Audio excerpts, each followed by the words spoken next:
track with my testimony, I also have with me James Beecham, our presiding officer. Starting on page 2, the agency's governing body is a volunteer board, which includes 12 members, 5 appointed by the governor, 2 appointed by the lieutenant governor, and 2 appointed by the speaker. DIR, DISHIS, and the PUC serve as ex officio members. The commission's role is to set policy, provide strategic direction, and exercise oversight over the agency. The agency's primary responsibilities are to oversee and administer the provisioning of 911 and poison control services throughout Texas. In addition, the agency also serves as the fiduciary of the Emergency Service Fee on Wireless Telecommunications Trust Fund 0875. Page 3, the Commission's 911 program serves 76% of Texas counties and 14% of its population. The agency provides grants to the regional planning commissions to implement 911 services within their jurisdictions. There are 238 public safety answering points throughout the 191 counties within the program. Page 4, the Commission's poison control program serves the entirety of Texas and its citizens. The agency provides funding, oversight, and administration of poison control services through grants to the 6 statutorily designated regional poison control centers. The centers provide free, confidential, and expert advice to the public, healthcare professionals, hospital facilities, and first responders. Page 5 of your handout is a diagram which shows the 4 historical fees, which is prepaid, wireless, landline, and equalization surcharge, that fund the general revenue dedicated accounts that sustain the agency. The Commission's method of finance is primarily funded through general revenue dedicated, which equates to 84% of the agency's baseline request, with general revenue accounting for 16%. I'll note that, as George noted, the House Bill 9 and House Joint Resolution, which authorized the Broadband Infrastructure Fund, resulted in a $155.2 million deposit into the General Revenue Dedicated 0195 Next Generation 911 Fund, of which a portion was immediately distributed to the 56 emergency communication districts, and a smaller portion, $22.2 million, is scheduled for deposit into GRD 5050 911 Service Fund. To access that voter-approved $22.2 million deposit, the Commission requested in its LAR an additional $5 million of general revenue dedicated 50/50. I would like to pause here and thank Chair Huffman, Vice Chair Hinojosa, and members of the committee for including that $5 million additional request in Senate Bill 1. Moving on to page 6, SB 1 provides a base budget of $134.94 million for the FY 26-27 biennium, which includes $112.89 million in general revenue dedicated and $21.3 million in general revenue. The Commission is requesting 2 exceptional items totaling $2.05 million in general revenue dedicated. The Commission's exceptional items in order of priority begin on page 7 with exceptional item number 1, which would provide funding to account for inflationary increases to operational and maintenance costs associated with the Texas Poison Control Network. Near term, we're projecting a 17% increase in license costs to maintain the Poison Control Network. However, long term, the agency is exploring options to simplify and redesign the current infrastructure to mitigate future licensure costs and provide a better environment for the user. This exceptional item would be fully funded through actual revenue collected by the equalization surcharge in GRD account 5007. It's important to note that the average cost per poison call for fiscal year 24 was $24.60, which is a far lower cost to the state than a typical emergency room visit, urgent care, or an ambulance run.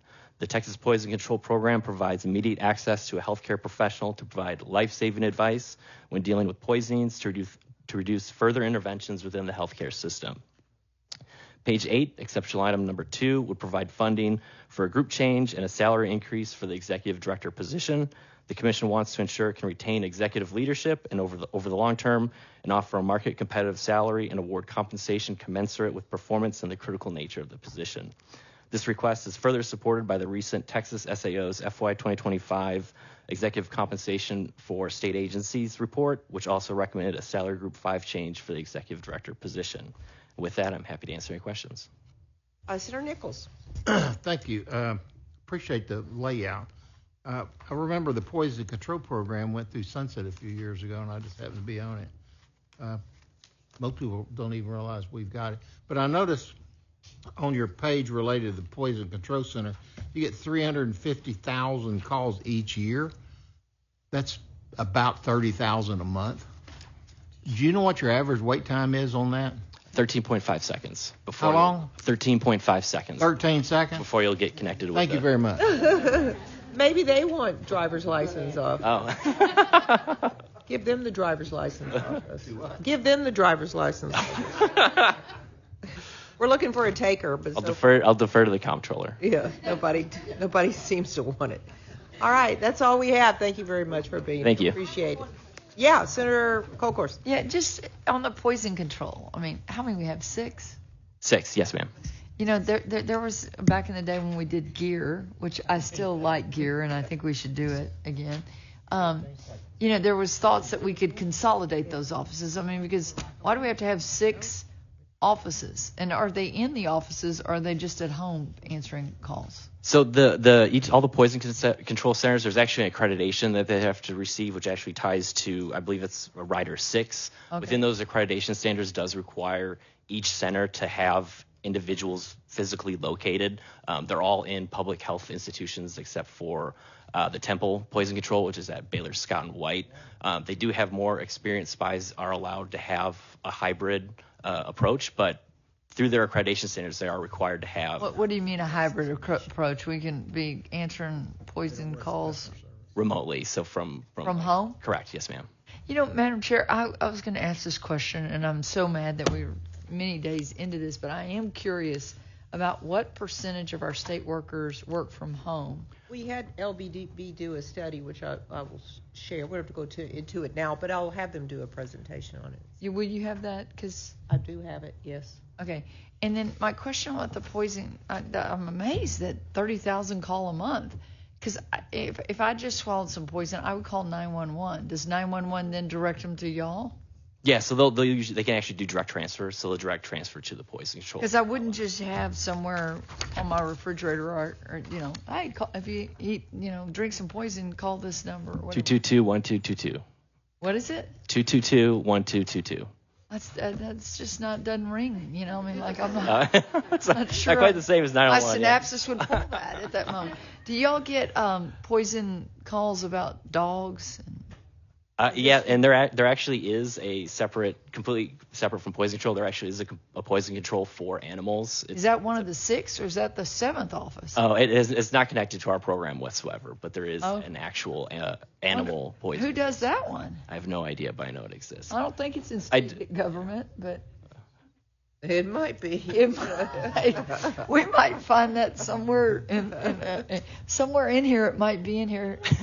Julie, start looking for it, okay? I've been through every line, but I don't remember that. So of the 6 locations, one's at Baylor Scott and White and Temple. Where are the other 5? University of Texas Medical Branch at Galveston, Dallas County Hospital District, University of Texas Health Science Center in San Antonio, University Medical Center of El Paso, and Texas Tech University Health Science Center in Amarillo. So if I was like, if I know we have a bill on Doge, since this is a hybrid approach and they're answering it from home anyway, isn't there a way that we could consolidate? It doesn't seem like we have to have 6 sites. So I would just say that the 6 sites are in statute. So any type of change to that would just require statutory change, but we'd be happy to work with your office. I'm just saying that idea has been around for a long time. I'm sure my email will blow up right now, but it just if they're working from home, hybrid means to me that, you know, exactly what it says. There's a bunch of people working from home. I'm just not sure we need those physical sites. Just saying, Madam Chair. Thank you. All right. Thank you. Okay. Thank you all very much. We'll call up Commission on the Arts, LBB budget presenter James Kessler, the Executive Director Gary Gibbs. Go ahead, James, please. Commission on the Arts. Thank you. So I'm James Kessler. I'll be presenting on the Texas Commission on the Arts. So as you'll see on page 1 of your packet is a summary of funding recommendations for the agency, which total a decrease of 2.